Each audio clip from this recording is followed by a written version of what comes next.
My class students come to act according to the story. Shall we start? My name is Mustika. I am studying third standard.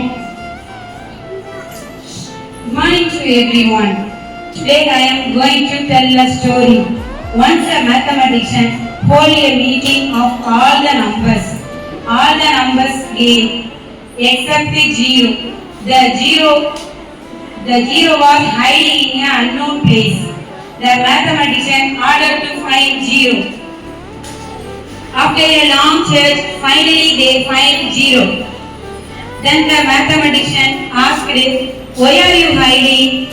Then the zero started crying and said in a broken voice, "I am zero.